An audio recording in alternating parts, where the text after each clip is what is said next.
ते अतुलित बलधामा अंजनी पुत्र पवन सुत नामा।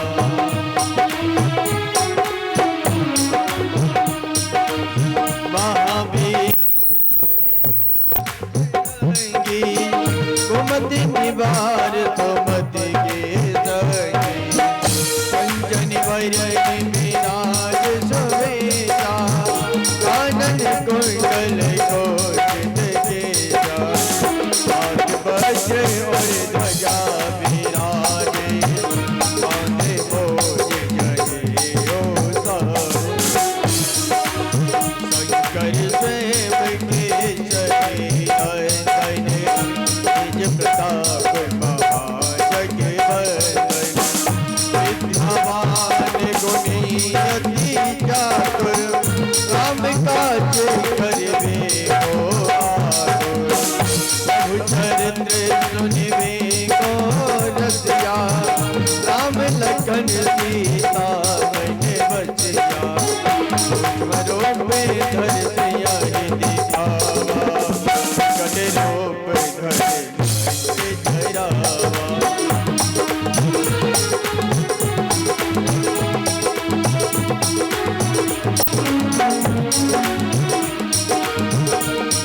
रूप धरे अजोय संहारे नाम चंद्र जी की काज सवारे आय संजीवनी लखन जी आए रघुवीर हरषि उर लाए रघुपति कीन्ही बहुत बड़ाई तुम मम प्रिय भरत ही सब भाई ऐसे बदने तुम्हारो यश गावे अस कहे श्रीपति कैसे लगावे कादिके ब्रह्माद मुनीसा भारत सारथि सहित अहिसा कुबेर दिगपाल जहाती कवि कोविद कहि सके कहाते तुम उपकार वही कीना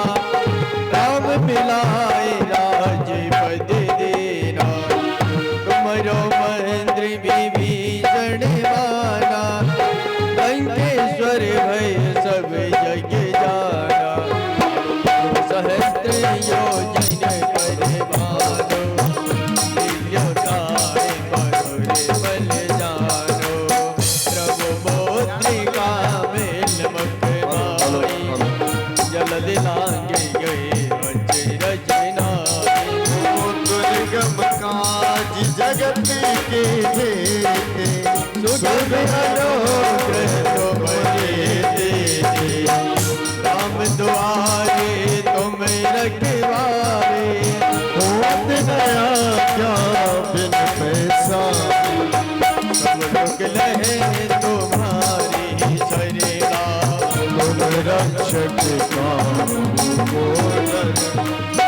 आपन तेज समारो आवे तीनों लोग हाकते गावे भूत पिशाच निकट नहीं आवे महावीर जब नाम सुना नासे रोग हरे सब पीड़ा जपत निरंतर हनुमत वीरा संकट दे हनुमान छोड़ावे मन क्रम वचन ध्यान जो लावे सब पर राम तपस्वी राजा तेरे के काज सकल तुम साजा और मनोरथ जो कोई लावे सोई अमित जीवन फल पावे चारों युग परिताप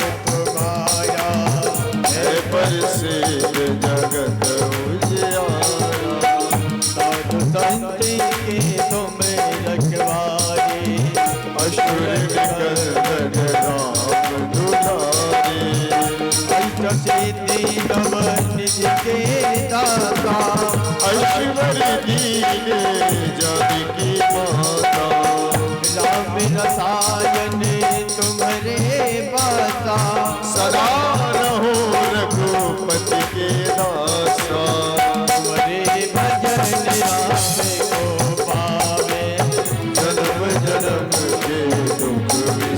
आवे।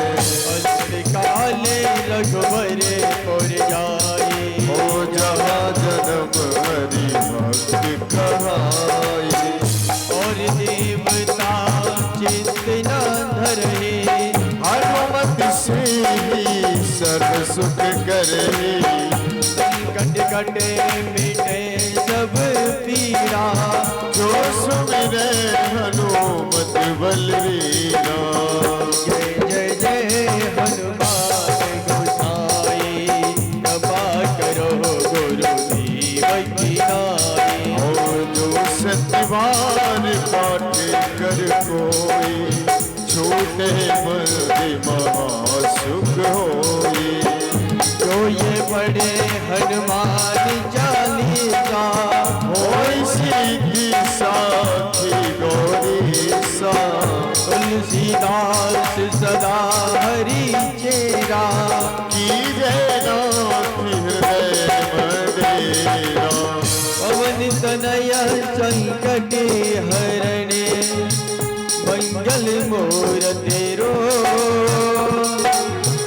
राम लखन सीता सहित, हृदय बसो सुरभो।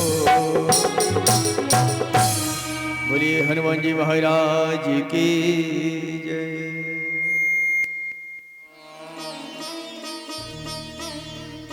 श्री गुरुचरण कमलेभ्यो नमः।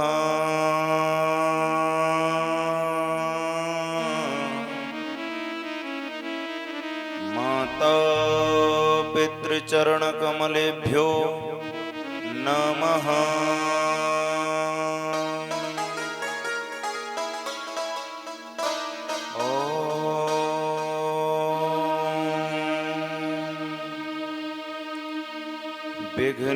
विघ्नेश्वराय वरदाय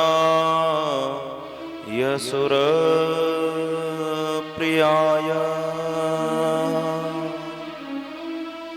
लंबोदराय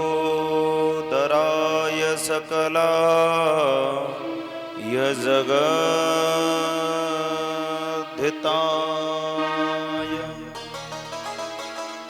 नागाननाय श्रुतियज्ञ विभूषिताय, गौरीसुताय गणनाथ नमो नमस्ते। गुरुर्ब्रह्मा गुरुर्विष्णु गुरुर्देवो महेश्वर, गुरुः साक्षात् परब्रह्म, तस्मै श्री गुरुवे नमः।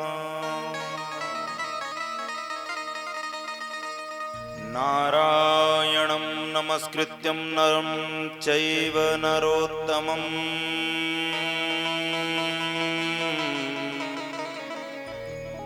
देवीं सरस्वतीं व्यासं ततो जयमुदीरये। भक्त भक्ति भगवंत गुरु चतुरनाम बपुए,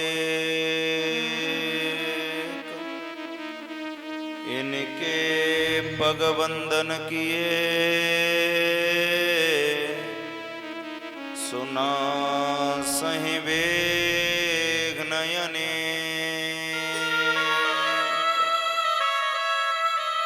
श्री राधे मेरी स्वामिनी मैं राधे तेरो दास, जन्म जन्म मोहि दीजियो,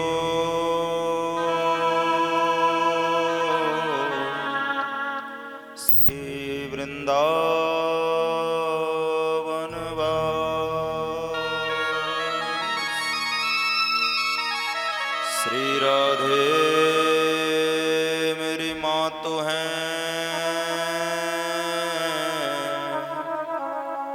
पिता मेरे घनश्याम।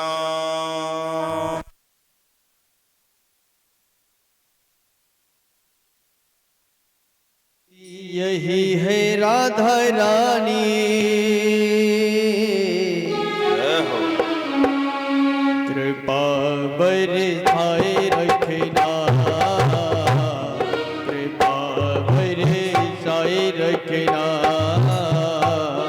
कृपा बरसाए रखना। मेरी विनती यही है राधा रानी, मेरी विनती यही है राधा रानी, कृपा बरसाए रखना, है कृपा बरसाए रखना। राधा रानी कृपा बरसाए रखना, महारानी कृपा बरसाए रखना। जय हो।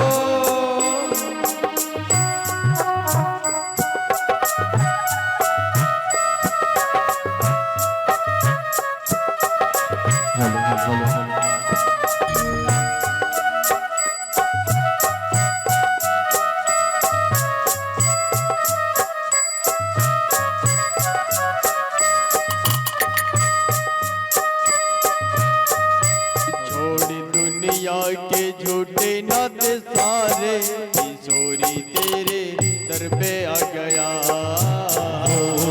किशोरी तेरे दर पे आ गया, किशोरी तेरे दर पे आ गया। छोड़ दुनिया के झूठे नात सारे, किशोरी तेरे दर पे आ गया। किशोरी तेरे दर पे आ गया, हाय किशोरी तेरे दर पे आ गया। ओ मैंने तुमको पुकारा ब्रजरानी, मैंने तुमको पुकारा ब्रजरानी, तुमको पुकारा ब्रजरानी के जग से बचाए रखना, कृपा बरसाए रखना, राधा रानी कृपा बरसाए रखना, हे सब प्यारी कृपा बरसाए रखना। श्री राधा, श्री राधा, श्री राधा, श्री राधा, श्री राधा, श्री राधा, श्री राधा, श्री राधा।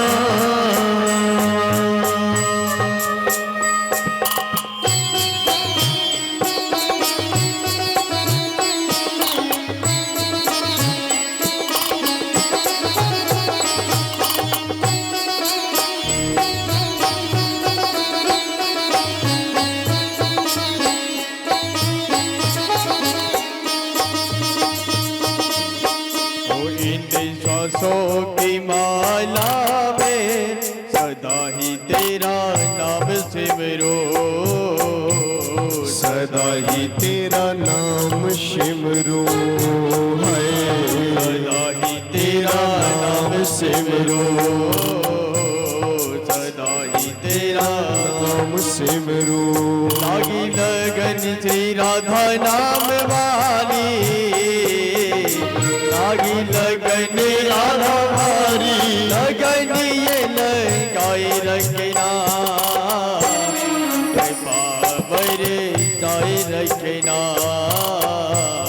कृपा बरसाए रखना, हे राधा रानी कृपा बरसाए रखना, हे श्याम प्यारी कृपा बरसाए रखना।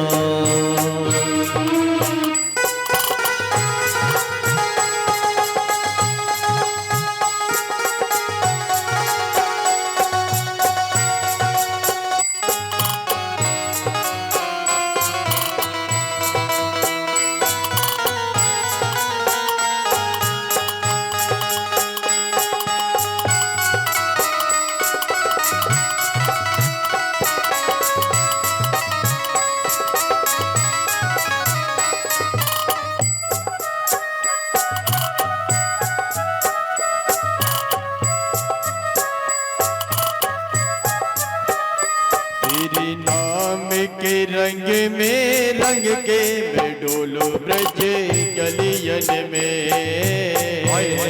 मैं डोलू ब्रज गलियन में, हाय मैं डोलू ब्रज गलियन में। हो कहे चित्र विचित्र श्यामा प्यारी, चित्र विचित्र श्यामा प्यारे, वृंदावन बरसाए रखना, कृपा बरसाए रखना, कृपा बरसाए रखना, कृपा बरसाए रखना। ओ मेरी बिनती यही है राधा रानी, मेरी विनती यही है राधा रानी, बरसाए रखना, कृपा बरसाए रखना, कृपा बरसाए रखना, कृपा बरसाए रखना। श्री राधा, श्री राधा,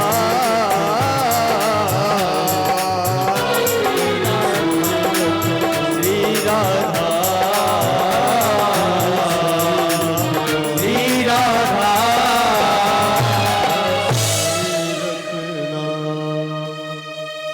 बोली राधा रानी सरकार की जय हो। जय जय श्री राधे श्याम। आइए इस पावन कथा में प्रवेश करें।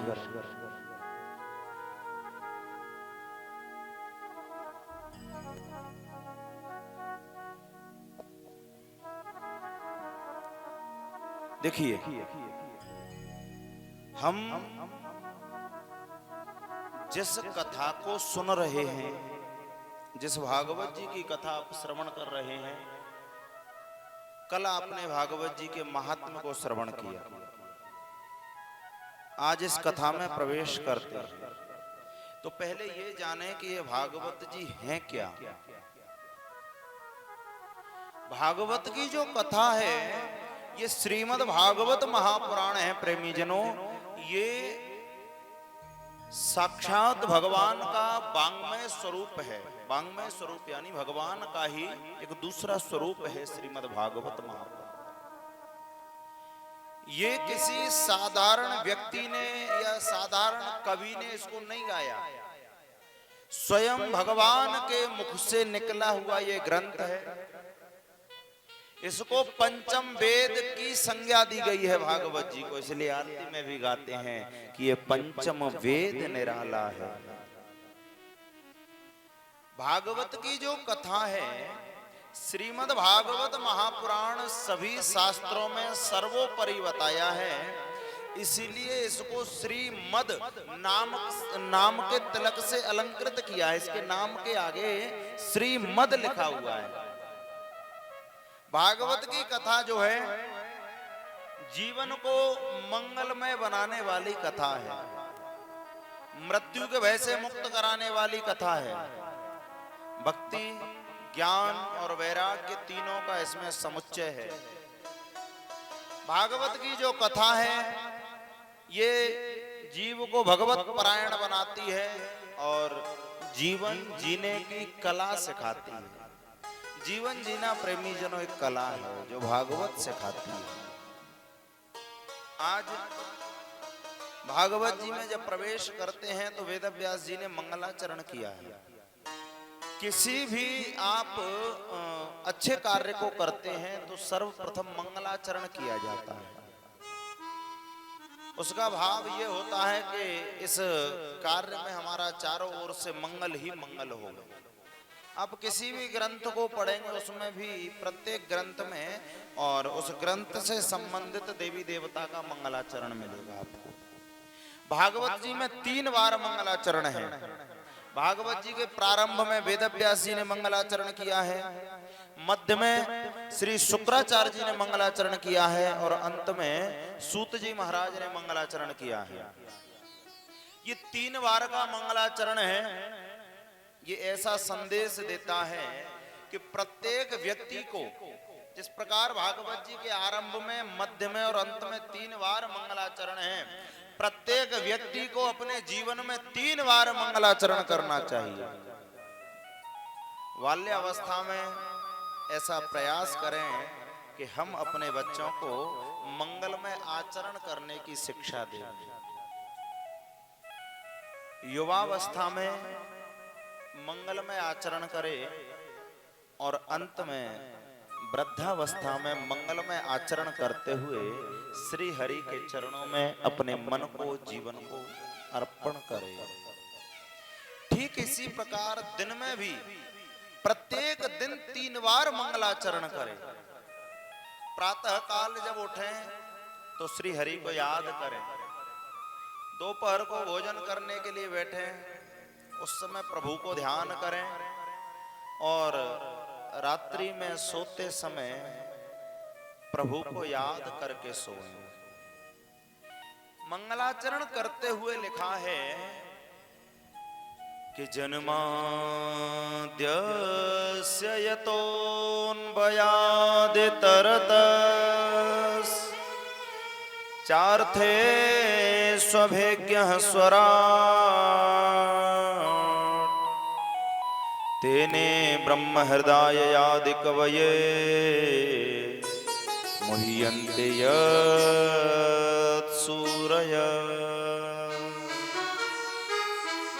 तेजो वारिमृदां यथा विनिमयो यत्र त्रिसर्गो मृषा धाम्ना स्वेन सदा निरस्तकुहकम् सत्यं परं धीमहि। ध्यान दें, आप किसी भी ग्रंथ को पढ़ेंगे, किसी भी पुराण को पढ़ेंगे तो उस पुराण में पुराण से संबंधित किसी न किसी देवता का नाम लेकर के मंगलाचरण किया है। शिव पुराण पढ़ेंगे तो शिव जी का मंगलाचरण है, देवी पुराण पढ़ेंगे तो देवी का मंगलाचरण है, रामायण पढ़ेंगे तो राम जी का मंगलाचरण है। लेकिन ये जो भागवत की कथा है, इसमें किसी भी देवी देवता का नाम लेकर के मंगलाचरण नहीं किया। मंगलाचरण करते हुए वेद व्यास जी ने लिखा है कि जन्माद्यस्य यतोऽन्वयादितरतस् चार्थेषु विज्ञः स्वरा। जन्म, उत्पत्ति, पालन और संहार, तीनों का जो हेतु है, ये त्रिसर्ग मिथ्या होते हुए भी उस परमात्मा की माया से हमें सत्य प्रतीत होता है। ऐसे परब्रह्म सत्य को हम प्रणाम करते हैं, परम सत्य को हम प्रणाम करते हैं। सत्यम परम धीमहि, सत्य को वंदन करते हैं, सत्य की वंदना की।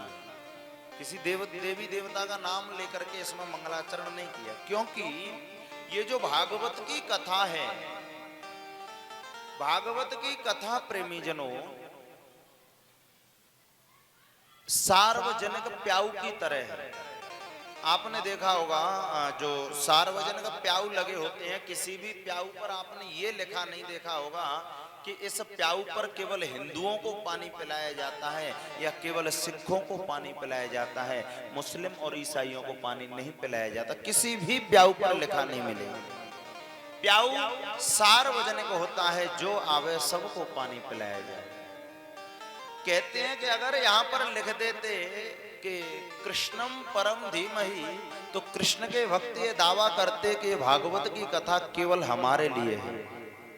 रामम परम धीमहि यदि लिखते तो राम के भक्त कहते कि भागवत की कथा केवल हमारे लिए है। शिवम परम धीमहि यदि लिखते तो शैव मान लेते कि भागवत की कथा केवल हमारे लिए है। और शक्तिम पराम धीमहि यदि लिखते तो शाक्त ऐसा दावा करते कि ये कथा केवल हमारे लिए है।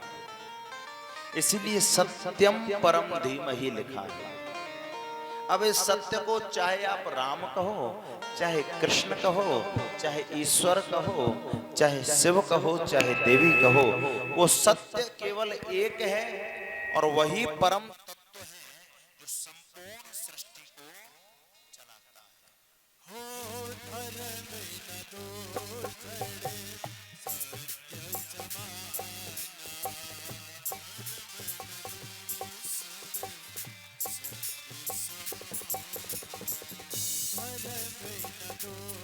अड़े सत्य समाना, धर्म न दोषण सत्य समाना, धर्म न दोषण सत्य समाना, धर्म न दूषण सत्य समाना, आगम निगम पुराण बखाना, आगम निगम पुराण बखाना।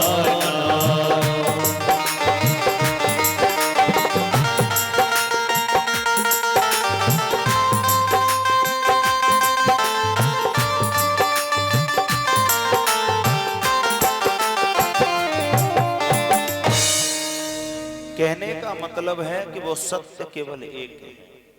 जैसे पानी जो होता है, आप प्रेमीजनों चाहे उसे पानी कहो, जल कहो, नीर कहो, वाटर कहो, कुछ भी कहो, कोई फर्क नहीं पड़ता। वो तत्व केवल एक है जो आपकी प्यास बुझाएगा और आपके जीवन को सार्थक बनाएगा। वो परम सत्य एक है, वो तत्व एक है। जैसे सोना जो होता है,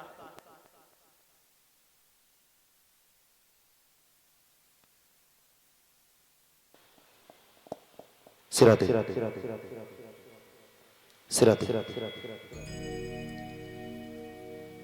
सोना जो होता है प्रेमीजनों, आप सोने का कोई भी आभूषण बनवाइए, जब अलग अलग आभूषण बनवाएंगे तो उसके नाम भी अलग अलग हो जाएंगे, लेकिन नाम अलग अलग हो जाने से उस तत्व की कीमत अलग नहीं हो जाएगी, कीमत सदैव एक ही रहेगी।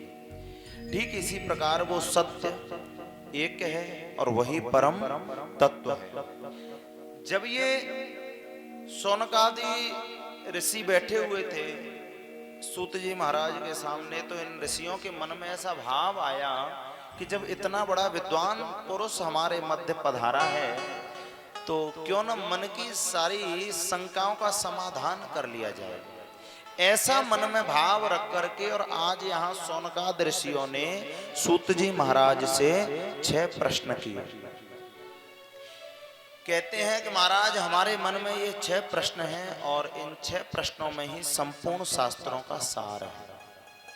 पहला प्रश्न हमारा ये है कि मानव के लिए जो जीवन में कर्तव्य रूपी धर्म है वो धर्म क्या है?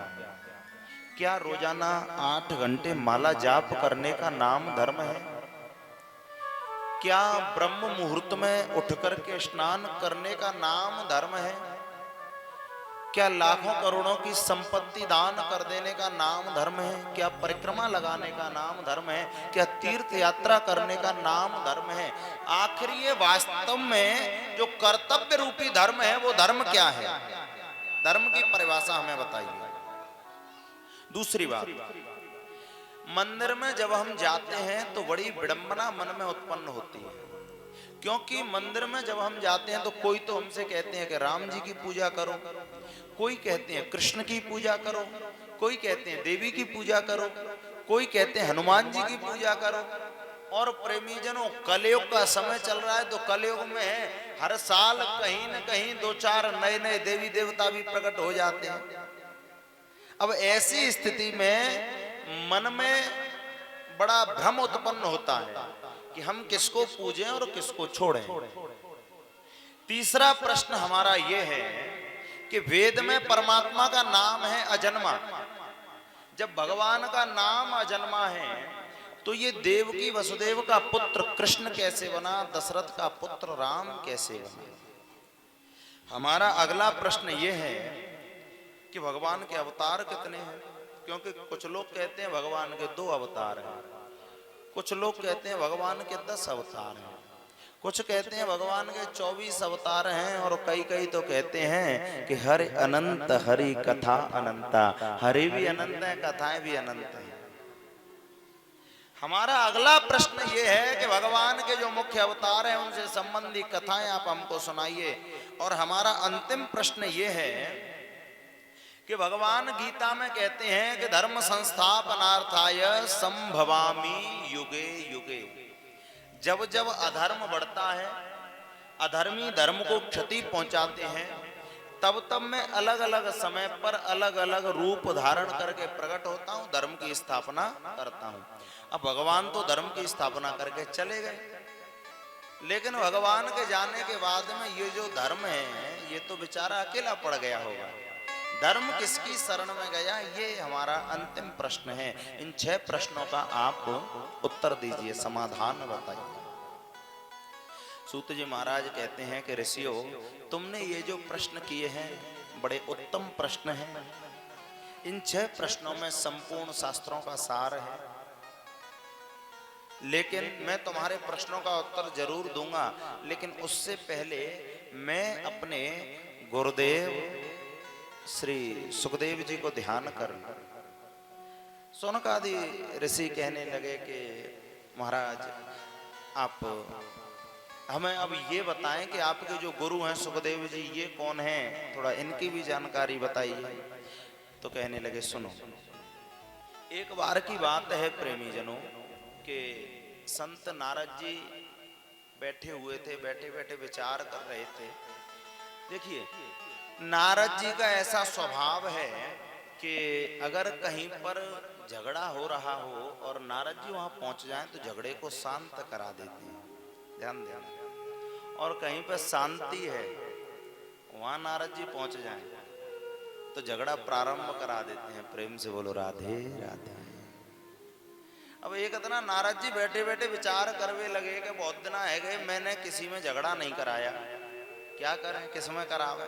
सोचने लगे कि लक्ष्मी और भगवान विष्णु में पहले करा चुका हूं, ब्रह्मा ब्रह्मांडी में भी करा चुका हूं। फिर विचार आया कि कछु होवेगी सो देखी जावेगी, इस बार भोलेनाथ को ही जाके देख लेते। ऐसा विचार करके और नारद जी सीधे कैलाश पर आए।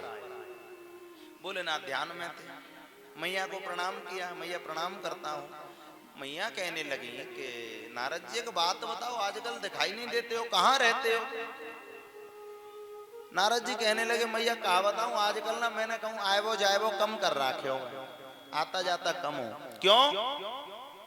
अरे मैया, आज के समय में और झूठ बोलने की क्षमता लोगों की इतनी बढ़ गई है कि किसी का कोई विश्वास नहीं किया जा सकता, सब झूठ बोलते हैं। और इतनी पराकाष्ठा की झूठ बोलते हैं कि और तो और आपस में पति पत्नी भी एक दूसरे से झूठ बोलते हैं। किसका भरोसा करें, कहाँ जाएं कहाँ नहीं जाएं। तो मैया कहने लगी नारद जी आपकी बात तो ठीक है, लेकिन आप हमें ये बताएं कि आपने कैलाश पर आना बंद क्यों किया, यहाँ कौन झूठ बोलता है। अरे यहाँ तो भोले बाबा इतने अच्छे हैं कि जो गुरु मंत्र किसी को नहीं बताया जाता वो गुरु मंत्र भी मुझे बता दिया, फिर यहाँ पर क्यों नहीं आते हो। और नारद जी को प्रेमीजनों मौका मिल गया, कहने सोचने लगे कि अच्छा, मैया से बोले कि मैया अगर भोलेनाथ आपको सारी बातें बता देते हैं तब तो भोले बाबा ने आपको ये भी बताई होगी कि भोले बाबा अपने गले में जो रुंडों की माला पहनते हैं उस माला में रुंड कौन के लगे हैं। मैया कहने लगी कि नारद जी ये बात तो कबहू ना बताई। अब नारद जी ने मन में सोचा कि हमारा काम तो हो गया, सो कहने लगे कि नहीं बताई कि नहीं बताई, कि तो अब तो हम यहाँ भी एक क्षण भी नहीं रुकेंगे। इतना कह करके नारद जी जाने लगे। जब जा रहे थे तो सामने से भोले बाबा दिखाई दिए, भोले बाबा को प्रणाम किया। भोलेनाथ कहने लगे नारद जी कहाँ जाते हो, आओ सत्संग करेंगे। नारद जी कहने लगे बाबा सत्संग बाद में है जावे को, आप अंदर जाइए, मैया आपको याद कर रही है। भोलेनाथ समझ गए कि कोई ना कोई लीला करके आए। भोलेनाथ भीतर आए, मैया रुष्ट बैठी है, क्या बात है देवी, कुपित क्यों बैठी हो। तो मैया कहने लगी कि बाबा आज तक तो हम केवल ये समझते थे कि तुम केवल बाहर से ही काले हो, आज पता चली कि जितने काले बाहर से हो उससे कहीं ज्यादा काले आप अंदर से। क्यों देवी? अरे तुम हमसे बातें छुपाते हो। हमने कौन सी बात छुपा ली?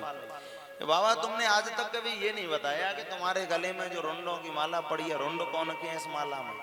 भोलेनाथ कहने लगे देवी तुमने कभी पूछा भी तो नहीं है, और पूछती हो तो सुनो। मेरे गले में पड़ी हुई ये जो रुंडों की माला है, ये हमारे तुम्हारे विशुद्ध प्रेम की निशानी है, क्योंकि इस माला में रुंड किसी और के नहीं, स्वयं आपके ही रुंड लगे हैं। मेरे रुंड? कि हाँ देवी, तुम जितनी बार जन्म लेती हो, शरीर त्यागती हो, मैं हर बार तुम्हारे रुंडों को निकाल करके अपनी माला में पिरो लेती हूँ।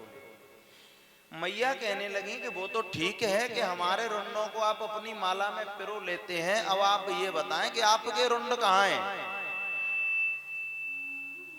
आपके भी तो रुंड होंगे। तो भोलेनाथ कहने लगे देवी हमारे रुंड कहीं नहीं है। क्यों? क्योंकि हम कभी मरते नहीं है। भगवान आप क्यों नहीं मरते हैं? भोलेनाथ कहने लगे क्योंकि देवी राखी है। मैया कहने लगी बाबा अब तो आप और भी ज्यादा कपटी निकले। हमें बार बार जन्म लेना पड़ता है, मरना पड़ता है, कष्ट भोगना पड़ता है, और तुमने अमर कथा सुन रखी है, हमें ना सुनाई, हमें भी अमर कथा सुनाओ। आज जब मैया कहने लगी तो भोलेनाथ कहने लगे देवी कथा तो हम सुना देंगे, लेकिन हमारी दो शर्तें हैं। क्या? पहली शर्त तो ये है कि जब हम आपको कथा सुनाएं तो कैलाश पर हमारे और आपके अलावा कोई तीसरा नहीं होना चाहिए। और दूसरी शर्त हमारी ये है कि जब हम कथा सुनाते हैं तो कथा सुनाते सुनाते और हमारी समाधि लग जाती है, नेत्र बंद हो जाते हैं, नेत्र बंद करके कथा सुनाते हैं। अब तुम कथा सुन रही हो या नहीं सुन रही हो तो हमें कैसे पता चलेगी? इसलिए तुमको बीच बीच में ओ ऐसा उच्चारण करना पड़ेगा। मैया कहने लगी ठीक है। आज कैलाश से प्रेमी जनों सभी जीव जंतु पशु पक्षियों को भगा दिया, कोई नहीं बचा। भोलेनाथ कथा सुनाने लगे, मैया कथा सुन रही है। वहां कोई भी जीव नहीं बचा था, लेकिन एक तोते का अंडा पड़ा हुआ था। कथा प्रारंभ हुई, कथा के प्रभाव से शीघ्र ही उस अंडे में जीव का प्रादुर्भाव हुआ। वो जीव थोड़ा बड़ा हुआ, अंडे को तोड़ करके जीव बाहर आया और कथा सुनने लगा, बड़ा मग्न हो रहा है कथा में। अब कथा सुनते सुनते प्रेमी जनों मैया को नींद आने लगी। अब जब नींद आने लगी, देखिए कथा सुनने में हर किसी का मन नहीं लगता है, ध्यान देना। कथा में आकर के आप बैठे ये अलग सब्जेक्ट है, लेकिन प्रभाव तो तब माना जाएगा, कथा में बैठना सार्थक तब माना जाएगा जब कथा आपके अंदर बैठ जाए। प्रेम से बोलो राधे राधे। कथा के प्रति हर किसी के हृदय में रुचि उत्पन्न नहीं हो पाती। कहते हैं कि पूर्व जन्म के पापसों हर चर्चा न सुहाय। पूर्व जन्म के जब पाप ज्यादा हो जाते हैं तो हरि की चर्चा में मन नहीं लगता। के ओंग है के बात करे, या तो ओंग है, ओंग है मतलब सोए, जमाई लेना प्रारंभ कर दे, जबकि लेना प्रारंभ कर दे। के ओंग है के बात करे, सोएगा नहीं तो प्रेमी जनों कथा पंडाल में बैठ करके बात करेगा, मना करोगे फिर भी नहीं मानेगा। के ओंग है के बात करे, अगर सोने भी नहीं दोगे, बात भी नहीं करने दोगे तो तीसरा काम है कि उठ घर को जाए, उठ के घर को चलो जावे को, पर कथा ना सुनेगो। प्रेम से बोलो राधे राधे। आज जब कथा चल रही थी तो कथा सुनते सुनते मैया को नींद आने लगी। अब मैया को नींद आने लगी तो ये तोते का बच्चा सोचने लगा कि जब मैया सो जावेंगी तो बाबा ये ओम का उच्चारण कौन करेगा, और जब ओम का उच्चारण नहीं होगा तो बाबा कथा सुनाना बंद कर देंगे। कथा सुनाना बंद कर देंगे तो मुझे ये कथा का सौभाग्य कहाँ प्राप्त होगा। तो आज जैसे ही मैया को नींद आई, उसी समय प्रेमी जनों इस तोते के बच्चे ने ओम ऐसा उच्चारण करना प्रारंभ कर दिया। जब इस तोते के बच्चे ने उच्चारण किया, आज कथा पूरी हुई। भोलेनाथ ने जयकारा लगाया, बोले बाल कृष्ण भगवान की जय हो। एकदम मैया की नींद खुल गई। अब मैया कहने लगी, बाबा है गई कथा? भोलेनाथ कहने लगे, है तो गई, अभी तो सुनाइए। बाबा मुझे क्षमा करो, मुझे नींद आ गई थी, मैं कथा नहीं सुन पाई। तो भोलेनाथ कहने लगे कि देवी वो तो ठीक है कि तुम कथा नहीं सुन पाई, लेकिन ये बताओ कि जब वो कथा तुमने नहीं सुनी तो ये ओम का उच्चारण कौन कर रहा था? जब नजर घुमा करके देखा तो तोते का बच्चा बैठा हुआ है। आज भोलेनाथ को क्रोध आ गया, हाथ में त्रिशूल लेकर के तोते को मारने के लिए दौड़ रहे हैं। आगे आगे तोता जा रहा है, पीछे पीछे भोलेनाथ जा रहे हैं। आज दौड़ते दौड़ते आगे जाकर के प्रेमी जनों वेद व्यास जी के आश्रम में ये तोता प्रवेश कर गया। वहां वेद व्यास जी की पत्नी अरणी अपने केशों को सुखा रही थी। केशों को सुखाते सुखाते आज इनको जमाई आ गई। तोता सूक्ष्म रूप लेकर के अरणी के मुख द्वारा उनके गर्भ में प्रवेश कर गया। जब गर्भ में प्रवेश किया, इधर भोलेनाथ आए, वेद व्यास जी से कहने लगे कि आपके आश्रम में एक तोता आया है, देखिए ना वो कहाँ है। आज वेद व्यास जी ने नेत्र बंद करके ध्यान किया, सारी लीला समझ गए। कहने लगे कि बाबा एक बात बताओ, तुम उस तोते का करोगे क्या? कि मैं उस तोते को मृत्यु दंड दूंगा। क्यों? क्योंकि उसने अमर कथा सुन ली। आज वेद व्यास जी कहने लगे कि बाबा एक बात बताओ, जिसने अमर कथा सुन राखी होए तुम उसे मारोगे कैसे? कथा के प्रभाव से तो वो अमर हो गए। तब तो भोलेनाथ को समझा करके विदा किया। आज ये सुखदेव जी मातृ गर्भ से प्रेमी जनों 12 वर्ष बाद बाहर आए। ध्यान देना, अरणी के गर्भ से वेद मंत्रों की ध्वनि आती। अरणी वेद व्यास जी से कहती कि मुझे लगता है मेरे गर्भ में जो बालक है वेद मंत्रों का उच्चारण कर रहा है गर्भ में, मुझे ऐसी ध्वनि सुनाई देती है।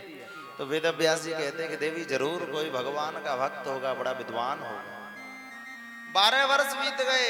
सुखदेव आज वेद व्यास जी ने पूछा कि बेटा गर्भ से बाहर क्यों नहीं आते? सुखदेव जी कहने लगे, पिताजी गर्भ से बाहर तो मैं आ जाऊंगा, लेकिन गर्भ से बाहर आते ही मुझे विष्णु की माया घेर लेगी, इसलिए मैं बाहर नहीं आना चाहता। वेद व्यास जी कहने लगे कि बेटा मैं तुम्हें वचन देता हूं कि तुम्हारे ऊपर विष्णु की माया का कोई प्रभाव नहीं होगा, अब बाहर आइए। सुखदेव जी बोले कि अगर इस बात को स्वयं नारायण आकर के मुझसे कहें तब मैं गर्भ से बाहर आऊंगा। आज स्वयं भगवान विष्णु ने आकर के कहा कि सुखदेव जी आप बाहर आ जाइए, आपके ऊपर मेरी माया का कोई प्रभाव नहीं होगा। तब 12 वर्ष बाद सुखदेव जी मातृ गर्भ से बाहर आए। गर्भ से बाहर आने के बाद सुखदेव जी ने अपने शरीर पर एक लंगोट भी नहीं पहना, सीधे जंगल की ओर चल दिए। और इनके जो पिताजी हैं पीछे पीछे जा रहे हैं, विरह से आतुर होकर के पुत्र पुत्र पुत्र पुकारते हुए कि यम प्रव्रजन्तमनुपे तमपेत कृत्यम द्वैपायनो विरह कातरया जुहाव पुत्रेति तन्मयतया तरवो विनेदो तम सर्वभूत हृदयं मुनिमानतोस्मि।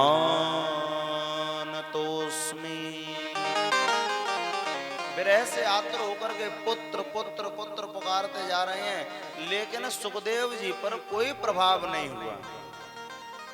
आज जब ये जा रहे थे तो मार्ग में एक सरोवर में कुछ स्त्रियां स्नान कर रही थी, कन्याएं स्नान कर रही थी। आज सुखदेव जी निकल गए, तो जब वेद व्यास जी वहां से जाने लगे तो आज ये स्त्रियां मारे लज्जा के अपने शरीर को ढकने लगी।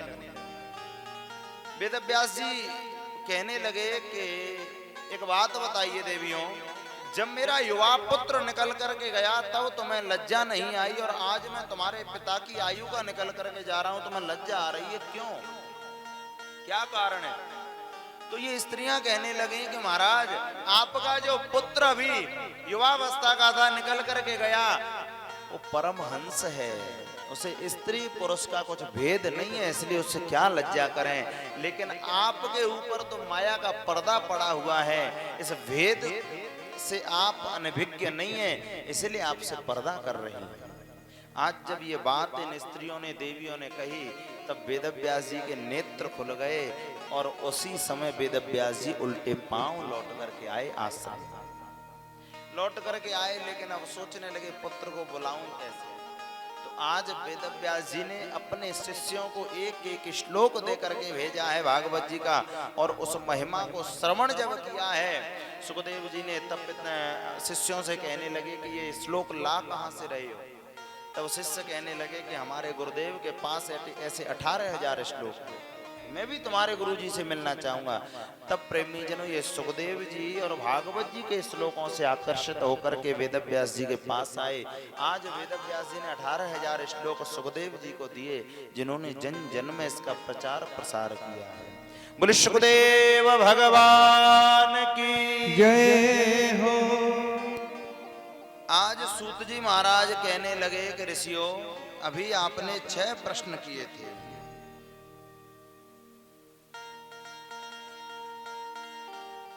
आपने अभी 6 प्रश्न किए थे, उसमें अब मैं आपके 6 प्रश्नों का उत्तर दूंगा। कहने लगे सुनो, सबसे पहला आपका प्रश्न ये था कि मानव के लिए जीवन में कर्तव्य रूपी धर्म क्या है, धर्म की परिभाषा क्या है। ध्यान दें, इस धर्म शब्द को लेकर के प्रेमी जनों बड़े बड़े युद्ध चल रहे हैं, बड़ी बड़ी लड़ाइयां चल रही हैं, बड़े बड़े विचार विमर्श चल रहे हैं। इस धर्म की बड़ी बड़ी व्याख्याएं बड़े बड़े विद्वानों ने की हैं। धर्म की को परिभाषित, धर्म शब्द को परिभाषित बड़े बड़े विद्वानों ने बड़ी बड़ी व्याख्याओं में किया है। लेकिन आपको हम संक्षिप्त में बताएं कि धर्म की परिभाषा क्या है। धर्म की बड़ी छोटी सी परिभाषा है, लिखा हुआ है कि धारयतीति धर्म, केवल इतनी सी परिभाषा है।